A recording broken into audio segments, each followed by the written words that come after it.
এখানে সমস্ত ডকুমেন্টস আছে আমাদের বোটে যাওয়ার, পুরো গভর্নমেন্ট ডকুমেন্টস করতে হয়েছে এখান থেকে। তো যেহেতু এটা বর্ডার এরিয়া তার জন্য এখানে খুবই রেস্ট্রিকশন, চারিদিকে কোস্টগার্ড আর আর্মিতে পুরো ভর্তি। জায়গাটা একবার দেখো গাইস, দুদিকে দুটো সমুদ্র এসে এখানে মিলিত হচ্ছে, মাঝখান থেকে বিচ আর দুপাশে দুটো আলাদা আলাদা সমুদ্র। আমরা হেঁটে হেঁটে সমুদ্রের ওপর দিয়ে যাচ্ছি, হেঁটে হেঁটে আমরা ওই যে সামনে আমাদের বোট, কত বড় কচ্ছপ, জাস্ট রাতের ভিউটা সেরা লাগছে, সেরা।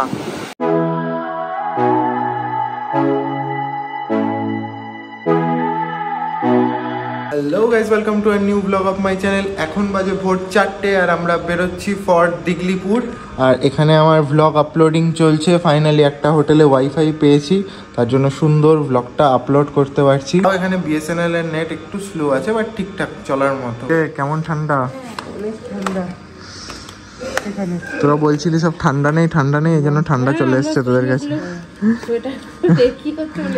এখানে টেম্পারেচার 22 ডিগ্রি, বাট খুবই ঠান্ডা লাগছে আমার। রাস্তাঘাটে একটা লোক নেই, পুরো ফাঁকা রাস্তা। আর আমরা এখন বেরোচ্ছি ফর দিগলিপুর, এই যে আমাদের গাড়ি করে।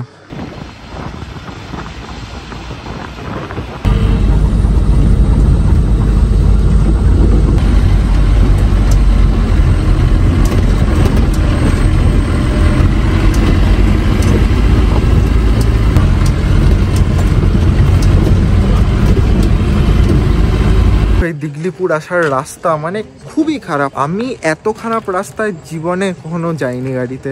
মানে এটা হচ্ছে NH4, একদম সারায় না এরা, পুরো পুরো খারাপ রাস্তা, একদম কোমরের মানে পুরো ব্যান্ড হয়ে যাচ্ছে।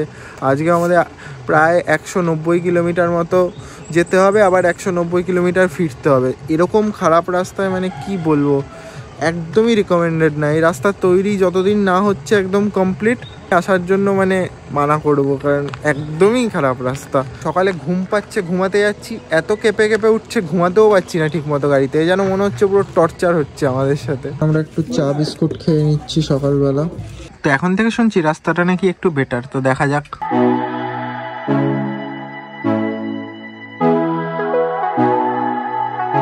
তো এখন বাজে 8:30 আর আমরা ঢুকে গেছি দিগলিপুর। এখন আমরা করে নেবো আজকের আমাদের ব্রেকফাস্ট হীরা হোটেলে। এই যে আজকে আমাদের ব্রেকফাস্ট, পরোটা, ঘুগনি আর সাম্ভার।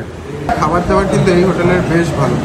পেট্রোলের দাম দেখো 84 টাকা লিটার, আর ডিজেলের দাম 79.74। এখন আমরা আছি আন্দামানের লাস্ট পয়েন্টে, যেটা হচ্ছে দিগলিপুর। এরপরেই কিন্তু মায়ানমার আর থাইল্যান্ডের বর্ডার। তো যেহেতু এটা বর্ডার এরিয়া তার জন্য এখানে খুবই রেস্ট্রিকশন, চারিদিকে কোস্টগার্ড আর আর্মিতে পুরো ভর্তি। তো এখান থেকে আমরা বোটে করে যাব রস অ্যান্ড স্মিথ আইল্যান্ড। আমাদের বোট ভাড়া করতে হবে, এক একটা বোট 9000 টাকা করে, যাতে 10 জন করে যেতে পারবে, যেটা আমাদেরকে রস অ্যান্ড স্মিথ আইল্যান্ডে নিয়ে যাবে। আজকের প্ল্যানটা, আমরা এখন এখান থেকে বোটে করে যাব আমরা রস অ্যান্ড স্মিথ আইল্যান্ড। এখান থেকে 20 মিনিট লাগবে বোটে যেতে, আসতে লাগবে 20 মিনিট। ওখানে আমাদেরকে টাইম দেবে 3 ঘন্টা টাইম থাকবে। আপনারা ইচ্ছে হলে 8 ঘন্টা আসতে পারেন, ইচ্ছে হলে 1 ঘন্টা আসতে পারেন, যার যেরকম। ওরা ম্যাক্সিমাম 3 ঘন্টা ওরা টাইম দেবে। বোটওয়ালা ওখান থেকে কোথাও যাবে না, ওখানেই থাকবে আমাদের জন্য। আমরা যখনই বলবো গো, তখনই উনি চলে আসবে। যে রস অ্যান্ড স্মিথ আইল্যান্ডের পরে হচ্ছে বার্মা, এটা হচ্ছে আন্দামানের শেষ পয়েন্ট, লাস্ট নর্থ আন্দামানের শেষ। এরপরে এখানে সবথেকে বেশি আর্মি প্রোটেকশন, এই কারণেই এই 3-4 জায়গায় আমাদেরকে এন্ট্রি করতে হচ্ছে। এখান থেকে আমাদেরকে গভর্নমেন্ট এন্ট্রি করতে হচ্ছে। এরপরে হচ্ছে বার্মা, চায়না, থাইল্যান্ড। তোমরা যদি পোর্ট ব্লেয়ার থেকে দিগলিপুর আসতে যাও, এখানে কিন্তু জাহাজেরও ব্যবস্থা রয়েছে। তোমরা জাহাজে করে মাত্র 8-9 ঘন্টাতেই চলে আসতে পারো দিগলিপুর। 10:30টার সময় সেই জাহাজ ছাড়ে এবং সেটা মায়াবন্দর থেকে ট্রানশিফট হয়ে পোর্ট ব্লেয়ারে প্যাসেঞ্জারদের পৌঁছে দিচ্ছে সন্ধ্যে 7টায়, সন্ধ্যে 7টা নাগাদ।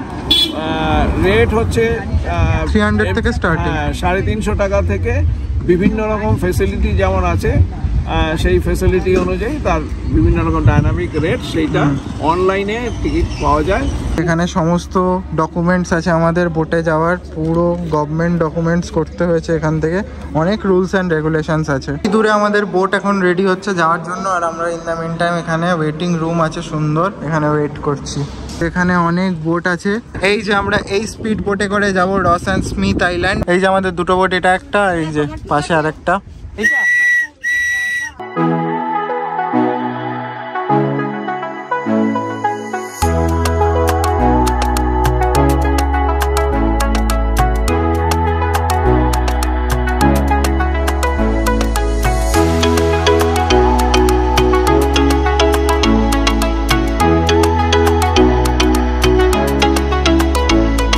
তো এখন আমরা চলে এসেছি রস অ্যান্ড স্মিথ আইল্যান্ড। জলটা একবার দেখো, একদম কাচের মতো পরিষ্কার জল।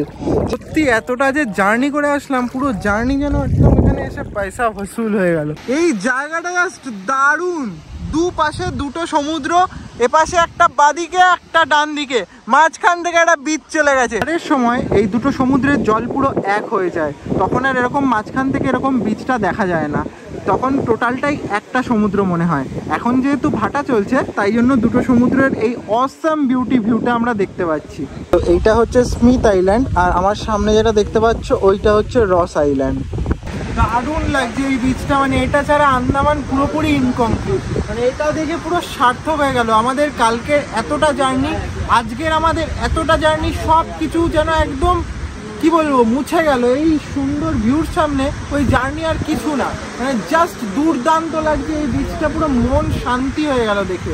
এই যে ভিউটা, এই ভিউটা আমরা পুরো আন্দামান ঘুরে কোথাও পাইনি, এই জায়গায় এসে পেয়েছি। Just awesome. কিন্তু সবাই সাঁতারও কাটছে, দেখো কি সুন্দর, এত কম জল তো আসলে জাস্ট দারুণ এনজয় করছে সবাই সাঁতার কেটে।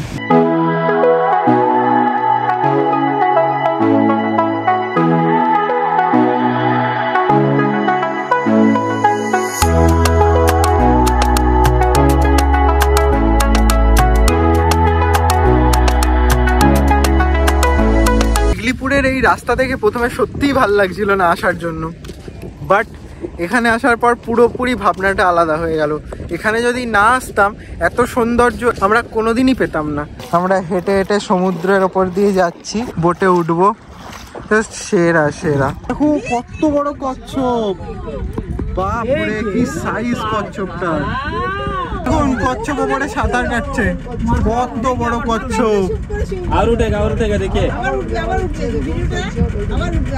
ওই দেখো মাথা দুলছে বারবার করে। এখন চলে এসেছি আমরা লাঞ্চ করতে সেই সকালের হীরা হোটেলে।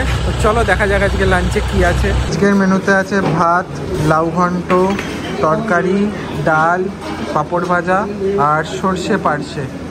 তো লাঞ্চ ডান আমাদের। এখন আমরা আবার সেই রাস্তা ধরে যাব আমাদের হোটেল। খারাপ রাস্তার পর আমরা একটা সুন্দর জায়গায় দাঁড়ালাম। এখানে কি সুন্দর সামনে পাহাড় দেখা যাচ্ছে, জাস্ট দারুণ লাগছে জায়গাটা।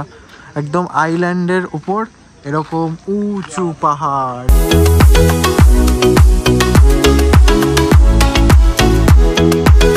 তো এখন আমরা এসেছি আমকুঞ্জ বিচে, আর জাস্ট ভিউটা তোমাদেরকে একবার দেখাই। জাস্ট রাতের ভিউটা সেরা লাগছে, সেরা। বিচটা জাস্ট অসাম লাগছে রাত্রিবেলা, স্পেশালি এই চাঁদের জন্য। চাঁদের আলোতে মানে একদম দারুণ লাগছে। রস অ্যান্ড স্মিথ আইল্যান্ড দেখে এখন আমরা এসে পৌঁছালাম হোটেল রস অ্যান্ড স্মিথে। তো হোটেলে এসে আমরা ফ্রেশ হয়ে গেছি, এখন করতে যাবো আজকে রাতের ডিনার। আজকে রাতের মেনু রুটি, আলু ভাজা, চানা মশলা আর চিকেন, সবশেষে রসগোল্লা। চলো গাইস, আজকের ভিডিওটা আমরা এখানেই এন্ড করছি। আশা করি তোমাদের রস অ্যান্ড স্মিথ আইল্যান্ড খুবই ভালো লেগেছে। আর আমার ব্লগ সম্বন্ধে যদি তোমাদের কোনো সাজেশন থাকে অবশ্যই সেটাও আমাকে কমেন্ট করে তোমরা জানাতে পারো। দেখা হচ্ছে তোমাদের সাথে নেক্সট ভিডিওতে। Till then bye bye, tata and take care.